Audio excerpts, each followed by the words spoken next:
Hello lovely people, my name is Emma and today I'm bringing you a book haul for kind of half of February and most of March, and basically I've just got a big stack of books which I'm going to talk about, and I'm not too sure exactly when I bought any of them, but hey, who cares.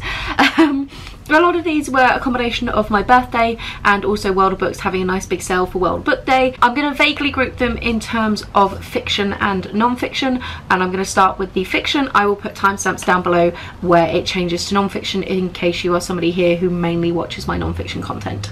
Okay, so non-fiction books. The first four I'm going to talk about are all from the same author, and that is Anya Bast. So I have the 3 out of 4 of the books in the Elemental series. I already have Witch Blood on my shelf, and as it turns out I already actually had Witch Fury, and I could have sworn I only had this in ebook. So I picked these up for super cheap just to kind of complete the collection on my shelf. And then I did also pick up book 2 of her Enchantment series, which starts off with Wicked Enchantment. So this is Cruel Enchantment.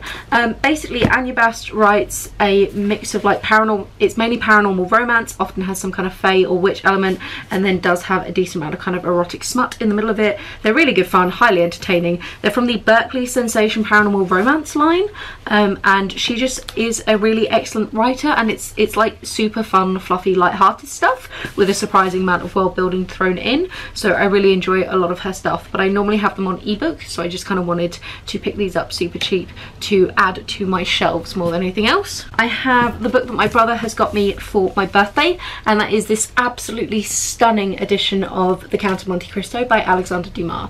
I have read this. I read this 2 years ago on audiobook, which is about 55 hours long, but is totally worth it. It's such a fun read. It really just like has every little genre kind of thrown in, and is an amazing classic.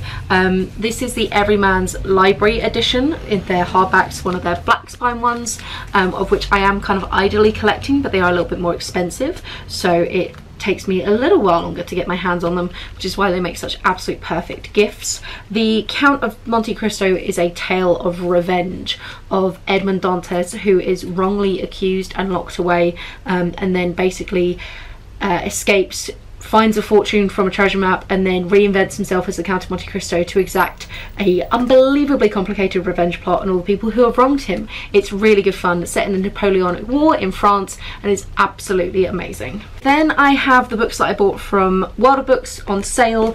Some of these you will have seen before because they're also featuring in my Owls TBR. A surprising number of them fitted really well in with the prompts, which I didn't realise at the time of buying them, so I'm not intentionally ignoring a lot of my shelves and just reading in the things that have come in new.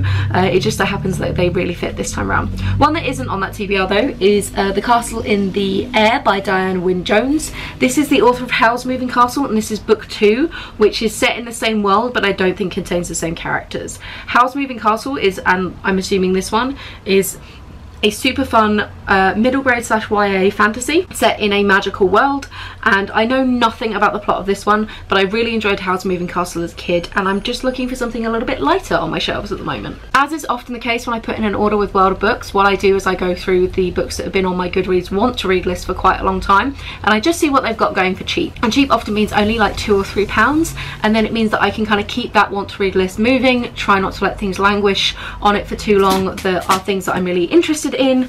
And on a similar note to that, one that's been on there for a while is Out by Natsuo Kirino. This is Japanese thriller. Yes, this is a Japanese thriller, and I genuinely am not too sure if I've read it or not. I went through a phase when I was a teenager of reading a fair amount of Japanese crime literature, but I've kind of lost track of what I read and what I didn't because I didn't have a Goodreads or any kind of way of tracking my books back then. So I really want to reread this if I haven't read it already to check, and if I haven't read it already, then obviously I want to read it.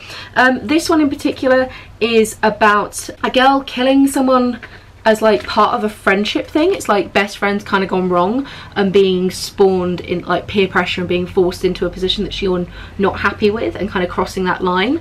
And I know that Japanese crime books tend to be very gritty, a little bit grotesque in places, and I've got another one on my shelves that I'm really excited to get to as well, so I figured I'd pick this one up for quite cheap. Then we have Vonnegurt, Kurt Vonnegurt's Mother Night. I've never read a Kurt Vonnegut at all. Slaughterhouse-Five is obviously his big one, but this one particularly appeals and is about a gentleman who is awaiting trial for war crimes, and it's about him setting down his memoir and a discussion of kind of what it means to be a war criminal and kind of propaganda, and when you are like crossing sides, because he worked for the Nazis for a bit, then he also worked as a spy for the US military, and that kind of, what does it mean to be guilty or a hero, dependent on people's different points of view. It's quite short, it looked quite interesting, and I just thought it'd be slightly different classic to be reaching for, and if I enjoy Vonnegurt's writing style, maybe I will pick up Slaughterhouse 5, but I just wanted to go for one that was slightly off the beaten track for his writing, and I've heard very, very good things about Vonnegurt's writing. I believe my dad really enjoys him, but I could be wrong about that, so at some point I'll get around to this. Now we come to the stack that have been featured on my TBR, so I will try and keep this relatively brief because I have talked about them already very, very recently, literally the last video. So one of them is Banana Yoshimoto's NP. This is Japanese translated fiction. Banana Yoshimoto is a very, very big writer in Japan, and this is about a piece of translated work that when people try to translate it, they end up committing suicide, and it's the girlfriend of one of them who is trying to find out what on earth is happening there. It sounds creepy and dark and spooky in places, kind of giving me slight Ring vibes, and I've heard only good things about Banana Yoshimoto, so this is the first one of a fairly extensive back catalogue that if I enjoy this, I'll pick up more. Then we have another translated fiction. This is The Blue Fox by Sjorn, and it's Nordic literature. It's something to do with an Icelandic winter and something to do with a hunter and a transformative quest. I don't actually know too much, and with a book this short, I don't really want to know too much more, because how can you not, like, it's very difficult to avoid spoilers given presumably a synopsis will cover the entire book. I've just noticed it has a post-it note.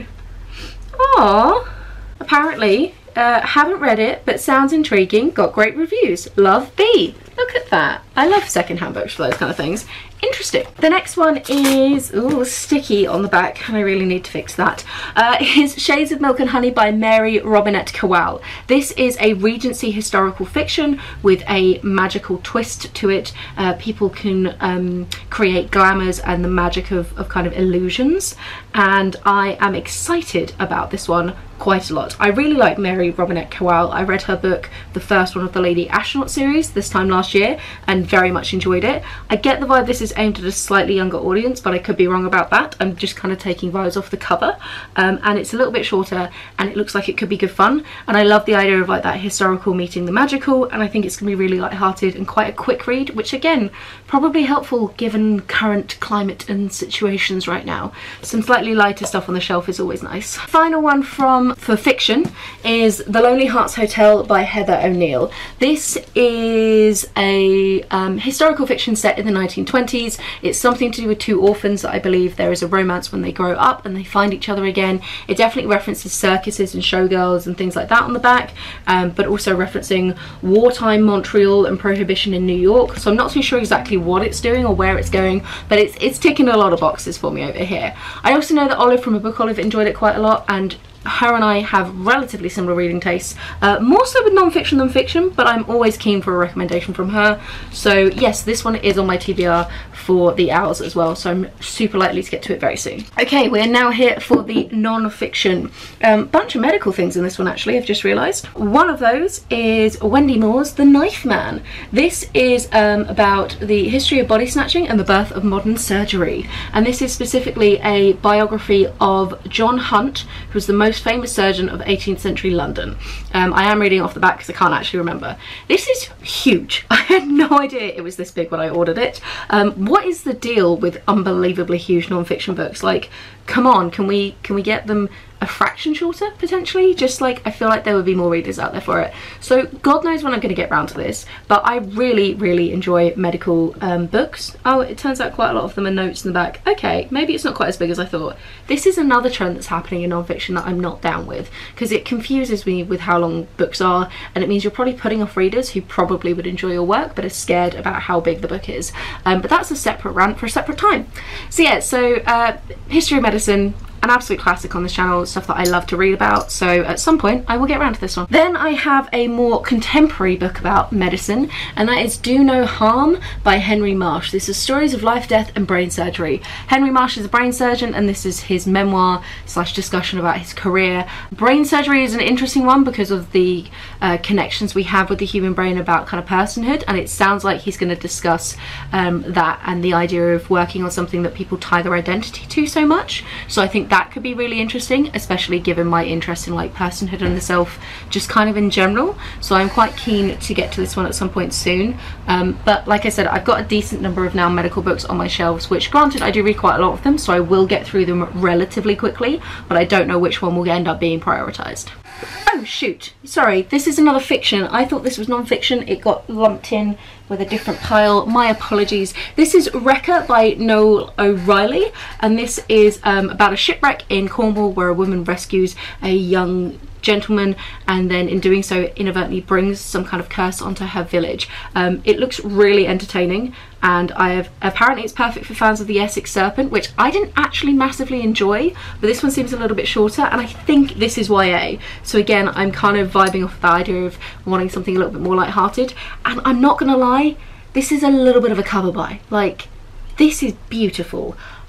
I'm hoping I like the story, but I'm not that bothered if I don't. Okay, back to the non-fiction. Apologies. One that you will have seen again on my Owls TBR is Sea Room by Adam Nicholson. This is the story of one man, 3 islands, and 500,000 puffins, according to the front.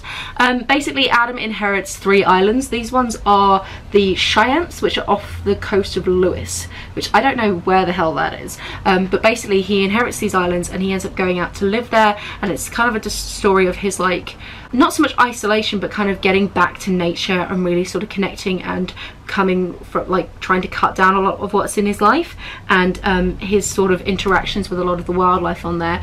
I am really enjoying nature writing at the moment, so this is very much based off of like buying this because of that. It turns out I have another one on my shelf super similar called Waterfalls of Stars. Well, this was been on my Goodreads list for months, so I just kind of figured, screw it, let's pick it up. And I'd kind of forgotten I had Waterfalls of Stars on my shelf, so now I have 2 books about people who live on islands, and hopefully I'll read both of them fairly soon.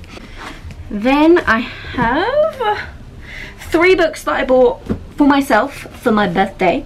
I was in Gower Street with Andy, and we were kind of having a bit of a browse, and he said I could buy 3 books for myself. So the first one of those I picked up, which again you'll have seen was on the Goodreads, the TBR for the Owls, is Tim Flannery's Europe. This is the first 100 million years of European history, so it's really looking at prehistory, kind of anthropology and things like that, a lot of prehistoric animals, which I'm super excited about because, like I was saying in my TBR video, whilst I'm super into like paleontology and dinosaurs, actually my love has been very much like expanding across a wider sort of sense of prehistory in general, and trying to include more things to like paleobotany and other animals and like anthropology in there. And I'm hoping that this will help to tick some of those boxes of what I've been wanting on my shelf, and just sort of expand my horizons a little bit and help me work out exactly what it is that I want to read more of in the future. So I'm keen for this one. Then I picked up the Scourging Angel by Bennedict. This is Black Death in the British Isles, which I probably won't be reading for a while given everything that's going on at the moment. This was bought mainly because I was really interested in reading about the Black Death based off of reading Minette Walters' fiction books about the Black Plague series, and I really enjoyed that as a reading experience. They're great fun, it's a duology, amazing historical fiction. Totally go read it, but maybe not right now.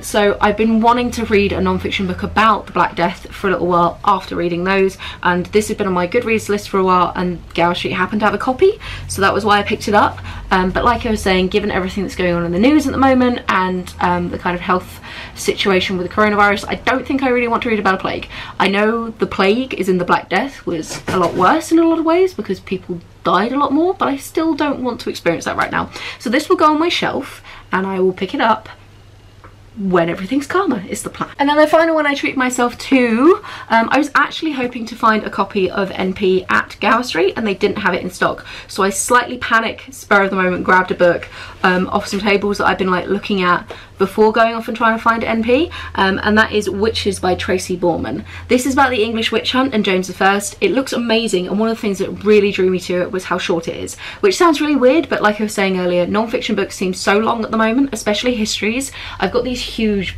big chunky crazy tomes about various aspects of history on my shelves, and actually this seems quite nice that someone's written about the witches in a very concentrated manner that isn't going to go on and on and on for like 600 pages. So I'm hoping that I really enjoy it. I think the cover's amazing. Look at those like different illustrations and everything on it. It's so fitting, and again it is fitting in with a prompt for the Owls TBR, so I'll hopefully get to it soon. Okay, 2 more books to talk about, only 2, both of them kind of sciencey in nature. So these I actually bought with my dad in FOP a good couple of weeks back.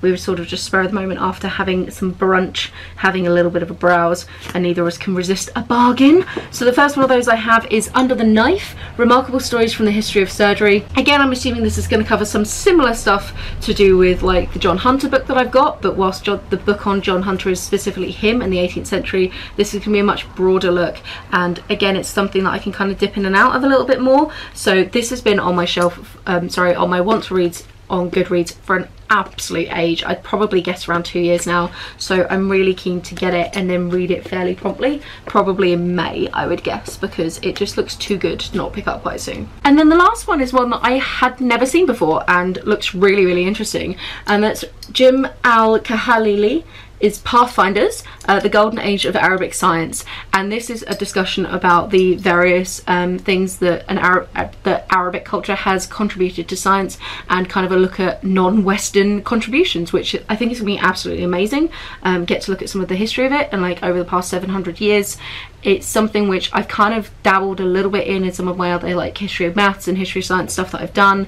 And I did buy How the World Thinks by Julian Baggini, which was supposed to be a look at global philosophy, but honestly I DNF'd it really early on because it just felt very ethnocentric and very biased, and there were a lot of bits that made me kind of go, oh, that's like, I understand that your heart was in the right place, but your wording is terrible. So I just kind of left that alone. So I'm hoping this might fill a void for kind of wanting to learn more about non-Western scientific contributions and sort of history in general. So this one looks exciting. It does look quite dense though, the writing is really tiny, so I don't know exactly when I'm going to get around to it. I think it's one that I have to be super awake for. So those I think are all the books I got. I did get a couple of ebooks, but I can't think of anything immediately jumping to mind. So those are all the physical books that have entered my shelves over the past couple of weeks. I don't think I'm going to be buying too many books over the next few months, because my favourite thing is to go into bookstores and browse, and that's not really a thing right now. So given that, hopefully this will give me an opportunity though to really try and cut down on my TBR, get through some of these books that have been on my shelves for a while, and really make a serious dent into that to be read list. So let me know where you think I should start. Obviously some of these are going to be mentioned fairly soon in wrap-ups because of the fact that they're on my Owls TBR, which I will link down below by the way. But other than that, yeah, let me know what you think. Have you read any of these? How are you doing in general, etc, etc. Have a wonderful reading week, and I'll chat to you soon. Bye.